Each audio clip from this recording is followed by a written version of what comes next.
तो आज हम बात करेंगे एक और इम्पोर्टेंट लेक्चर की, जिसमें हम लोग सीखने वाले हैं चैप्टर 6 के चुंबकीय फ्लक्स, वैद्युत चुंबकीय प्रेरण, लेंज का नियम, वैद्युत चुंबकीय प्रेरण के नियम।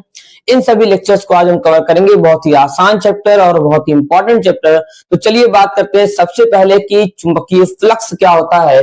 तो देखिए चुंबकीय फ्लक्स क्या होता है। चुंबकीय फ्लक्स, चुंबकीय फ्लक्स, फ्लक्स का मतलब देखिए जैसे आपका वैद्युत फ्लक्स था वैसे ही चुंबकीय फ्लक्स होने वाला है। इसमें आपको बताना है कि किसी पृष्ठ से होकर गुजरने वाली, किसी पृष्ठ से होकर गुजरने वाली संपूर्ण चुंबकीय, किसी पृष्ठ से होकर गुजरने वाली संपूर्ण चुंबकीय बल रेखाओं की संख्या को उस पृष्ठ से बद्ध चुंबकीय फ्लक्स कहते हैं। किसी पृष्ठ से होकर गुजरने वाली संपूर्ण चुंबकीय बल रेखाओं की संख्या को उस पृष्ठ से बद्ध चुंबकीय फ्लक्स कहते हैं। जैसे आप ये याद करते हैं कि कहीं एप्पल मीन सेब मीनिंग याद करते हैं, या फिर कोई और भी मीनिंग जैसे आप याद करते हैं, ऐसा मीनिंग टाइप का आप याद कर लें कि चुंबकीय फ्लक्स यानी मैग्नेटिक फ्लक्स जो होता है उसका मतलब है संपूर्ण चुंबकीय बल रेखाओं की संख्या जो किसी पृष्ठ से होकर गुजर रही है। पृष्ठ के अभिलंबोत ये गुजरती हैं, तो किसी पृष्ठ से होकर गुजरने वाली संपूर्ण चुंबकीय बल रेखाओं की संख्या को उस पृष्ठ से बद्ध चुंबकीय फ्लक्स कहते हैं। इसे फाई बी से हम लोग प्रदर्शित करेंगे। फाई बी इक्वल टू होता है vector B dot vector A. यहां पर बी जो है चुंबकीय क्षेत्र है और ए क्षेत्रफल वेक्टर है। ए क्षेत्रफल वेक्टर है, इसलिए इस बात का इसमें ध्यान देना। जब भी न्यूमेरिकल लगाएंगे, न्यूमेरिकल का भी सीरीज चलेगा बाद में, जब भी हम लोग न्यूमेरिकल करेंगे तो उसमें हम लोग पढ़ेंगे कि ये एरिया नहीं एरिया वेक्टर है, क्षेत्रफल नहीं क्षेत्रफल वेक्टर है। इसका मतलब कि जब पृष्ठ को किसी भी चुंबकीय क्षेत्र में लंबवत रखा गया है कि समांतर रखा गया है, तो केवल पृष्ठ की बात ना सुने, प्रश्न में जो है पृष्ठ के बारे में केवल डिस्कस ना करें, बल्कि ये ध्यान दें कि क्षेत्रफल वेक्टर चुंबकीय क्षेत्र से किस दिशा में। बहुत सारे न्यूमेरिकल ऐसे बनेंगे कि हम जो है पृष्ठ को रखेंगे लंबवत, लेकिन क्षेत्रफल वेक्टर रहेगा समांतर, और जब हम इसे समांतर रखेंगे पृष्ठ को तो क्षेत्रफल वेक्टर हो जाएगा लंबवत। तो बहुत बच्चे ये गलती करते हैं कि थीटा इक्वल टू जहां 0 लेना है वहां 90 कर देते हैं, जहां 90 लेना है वहां 0 करेंगे। तो इस बात का विशेष ध्यान देना है कि ये एरिया नहीं एरिया वेक्टर है, तो हम इसकी दिशा को लेके चलेंगे, और इसकी दिशा हमेशा पृष्ठ के कहां होती है, अभिलंबवत। पृष्ठ के अभिलंबवत हमेशा क्षेत्रफल वेक्टर होता है। जब हम लोग डॉट को सॉल्व करेंगे तो वेक्टर ए डॉट बी, जैसे ए बी कॉस थीटा आता था, वैसे वेक्टर बी डॉट ए आएगा बी ए कॉस थीटा। इसका मात्रक जो है वो वेबर होता है, इसका मात्रक वेबर होता है, मैक्सवेल होता है। एक वेबर बराबर 10⁸ मैक्सवेल की होता है। तो चुंबकीय फ्लक्स से केवल इतना मतलब है इस चैप्टर में कि किसी पृष्ठ से होकर गुजरने वाली संपूर्ण चुंबकीय बल रेखाओं की संख्या। अब जब मैं कभी ये कह रहा हूं कि चुंबकीय बल रेखाओं की संख्या में परिवर्तन हो रहा है, तो इसका मतलब चुंबकीय फ्लक्स में परिवर्तन हो रहा है, क्योंकि जितने ज्यादा चुंबकीय बल रेखाएं होंगी उस पृष्ठ से बद्ध उतना ज्यादा चुंबकीय फ्लक्स होगा। तो अगर मैं चुंबकीय बल रेखाओं की संख्या में परिवर्तन करता हूं तो इसका मतलब चुंबकीय फ्लक्स में परिवर्तन होगा। इस पूरे चैप्टर में यही चलता रहेगा कि कभी चुंबकीय बल रेखाओं की संख्या में परिवर्तन से चुंबकीय फ्लक्स में परिवर्तन, तो एक विद्युत वाहक बल और एक धारा आता जाएगा। तो फिर से एक बार रिपीट कर दूं कि चुंबकीय फ्लक्स क्या होता है? किसी पृष्ठ से होकर गुजरने वाली संपूर्ण चुंबकीय बल रेखाओं की संख्या को उस पृष्ठ से बद्ध चुंबकीय फ्लक्स कहते हैं। इसे फाई बी से प्रदर्शित करते हैं। Phi B equal to vector B dot vector A होता है और यहाँ बी ए कॉस थीटा इसका सूत्र आ जाएगा। इसका मात्रक वेबर होता है। बीमा भी आप चाहे तो निकाल सकते हैं। यम यल टू टी पे -2 ए पे -1 होता है। इसे आप कैलकुलेशन करना चाहे कर लीजिएगा। बी का बीमा ए का बीमा रख करके आप इसे कैलकुलेशन कर सकते हैं। वैसे ये बहुत इंपॉर्टेंट है। बस इतना एक बात आप याद रखें कि जब मैं बात करूंगा चुंबकीय बल रेखाओं की संख्या में परिवर्तन, तो इसका मतलब है चुंबकीय फ्लक्स में परिवर्तन। इसका मतलब क्या है? चुंबकीय फ्लक्स में परिवर्तन। तो अब देखिए, इसके बारे में ज्यादातर वैद्युत चुंबकीय प्रेरण का नियम हमें पढ़ना है कि सबसे पहले जानेंगे वैद्युत चुंबकीय प्रेरण क्या होता है। और ये फैराडे ने दिया था, तो इसे कहा था फैराडे का वैद्युत चुंबकीय प्रेरण का नियम। अब देखिए, फैराडे का वैद्युत चुंबकीय प्रेरण का नियम क्या होता है? फैराडे ने बताया था कि जब किसी परिपथ से बद्ध चुंबकीय फ्लक्स में परिवर्तन होता है, जब किसी परिपथ से बद्ध चुंबकीय फ्लक्स में परिवर्तन होता है, तब एक विद्युत वाहक बल उत्पन्न हो जाता है।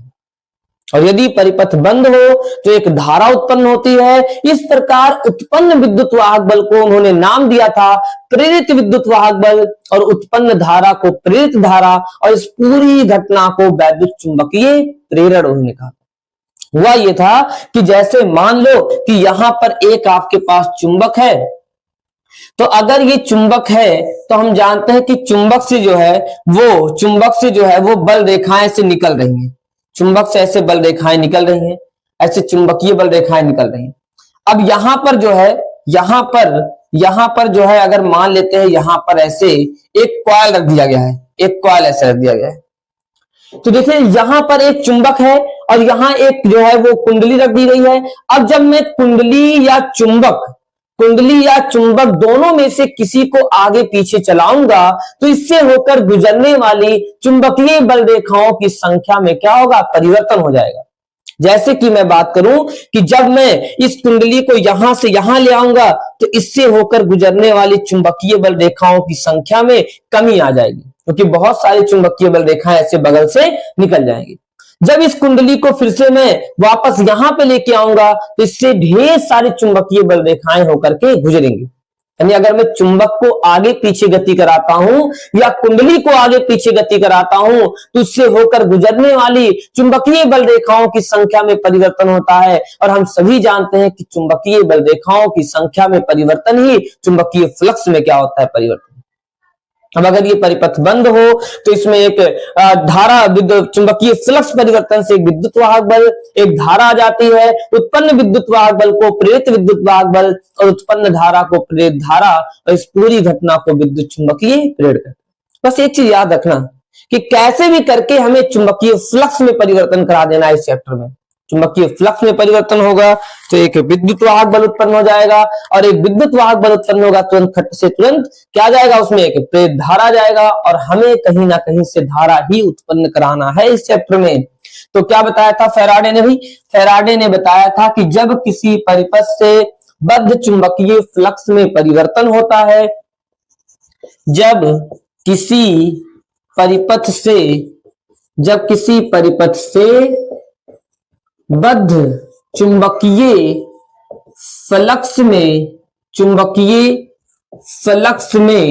चुंबकीय फ्लक्स में परिवर्तन कराते हैं, जब किसी परिपथ से बद्ध चुंबकीय फ्लक्स में परिवर्तन कराते हैं। अब देखिए, चुंबकीय फ्लक्स में परिवर्तन कराने का बहुत तरीका है। किसी परिपथ में प्रवाहित धारा के मान में परिवर्तन कर दो, चुंबकीय फ्लक्स में परिवर्तन हो जाएगा। एक चुंबक को आगे पीछे गति कराएंगे तो कुंडली से होकर गुजरने वाली चुंबकीय बल रेखाओं की संख्या में परिवर्तन होगा, जिससे चुंबकीय फ्लक्स में परिवर्तन हो जाएगा। चुंबक को वहीं रख करके कुंडली को आगे पीछे गति करा दो, तब भी उससे होकर गुजरने वाली चुंबकीय बल रेखाओं की संख्या में परिवर्तन होगा, जिससे चुंबकीय फ्लक्स में परिवर्तन हो जाएगा। तो चुंबकीय फ्लक्स में परिवर्तन कराने के बहुत तरीके हैं। धारा में परिवर्तन, चुंबक की गति, कुंडली की गति।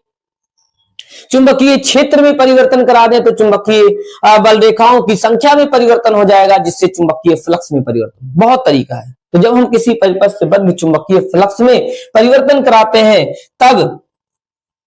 तब उसमें एक वैद्युत वाहक बल उत्पन्न हो जाता है। उसमें एक वैद्युत वाहक बल उत्पन्न हो जाता है। उसमें एक वैद्युत वाहक बल उत्पन्न हो जाता है यदि परिपथ बंद हो। ये कंडीशन है भाई कि यदि परिपथ क्या हो, यदि परिपथ बंद हो तब उसमें एक धारा प्रवाहित होती है। तो उसमें एक धारा प्रवाहित होती है। इस प्रकार उत्पन्न विद्युत वाहक बल को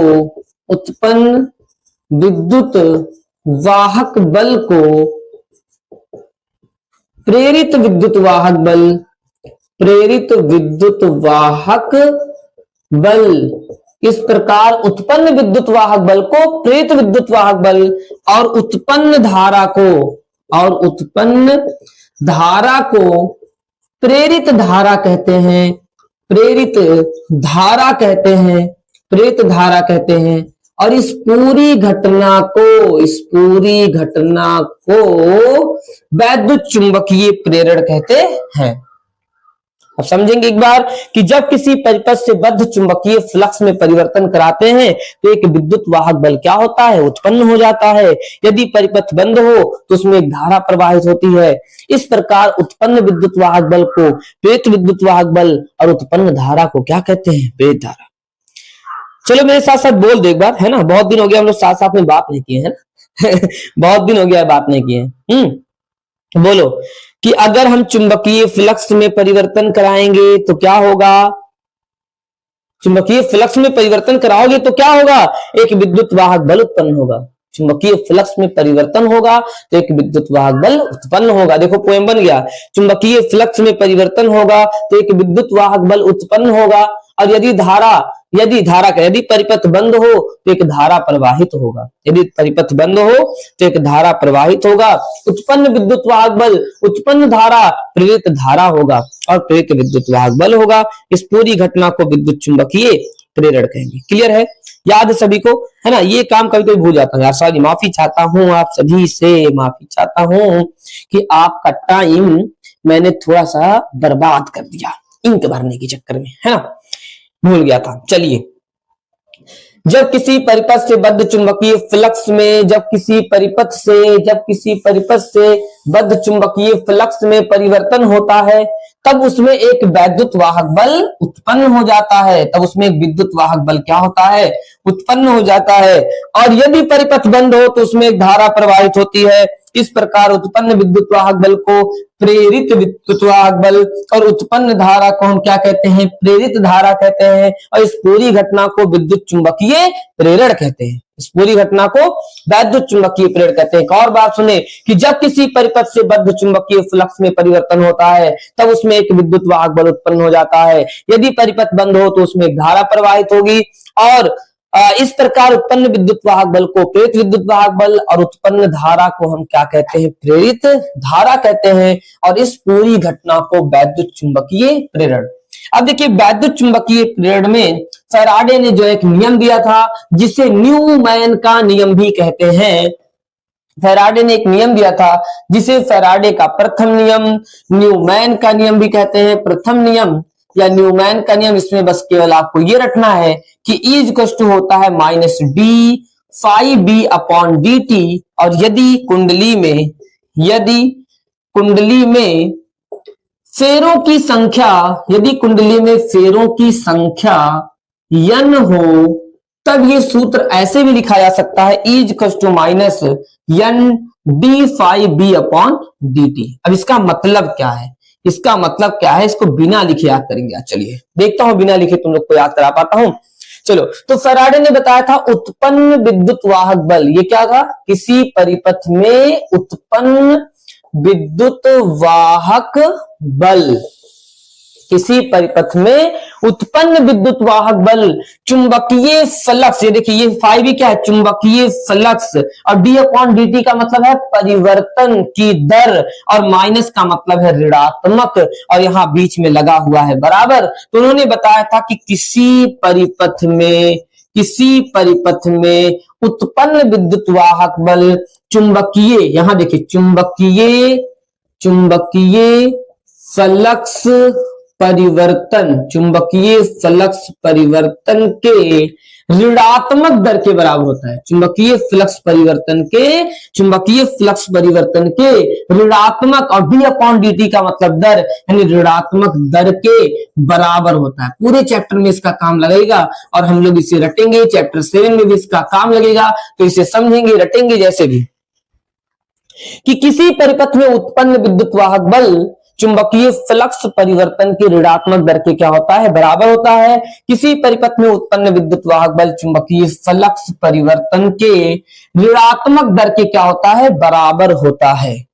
याद रहेगा E = -m d∅b upon dt की न्यूमैन का नियम ये कहता है कि किसी परिपथ में, यानी जब हम चुंबकीय फ्लक्स में परिवर्तन कराते हैं तब उससे एक विद्युत वाहक बल उत्पन्न होता है। वह विद्युत वाहक बल कितना होगा, चुंबकीय फ्लक्स परिवर्तन के ऋणात्मक दर के बराबर होगा। चुंबकीय फ्लक्स परिवर्तन के ऋणात्मक दर के क्या होगा, बराबर होगा। वैद्युत चुंबकीय प्रेरण के दूसरे नियम में हम लोग लेंज के नियम को पढ़ते हैं। लेंज का नियम बहुत ही इंटरेस्टिंग होने वाला है। इनके दूसरे नियम में लेंज का नियम पढ़ते हैं। लेंज के नियम को मैं कलयुग का नियम कहता हूं। कलयुग में क्या होता है, हम जिस माँ बाप से उत्पन्न होते हैं बाद में उन्हीं का विरोध करते हैं। जिस माँ बाप से पैदा होते हैं उन्हीं का ही हम क्या करते हैं, विरोध करते हैं। तो लेंज के नियम में भी कुछ ऐसा ही होता है। इन्होंने प्रेत विद्युत वाहक बल और प्रेत धारा की दिशा के संबंध में अपना नियम दिया था। लेंज का नियम जो है किसके संबंध में है, प्रेरित विद्युत वाहक बल और प्रेरित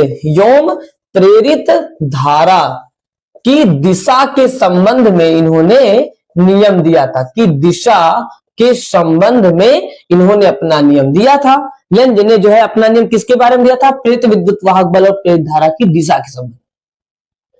अब जैसे ना जो बच्चे अपने माँ बाप से पैदा होते हैं, बीबी आने के बाद में उसी का विरोध करते हैं, है ना, मैं उन्हीं का विरोध करते हैं। इसी को मैं कहता हूं कलयुग का नियम। लेंज के नियम में भी होता है।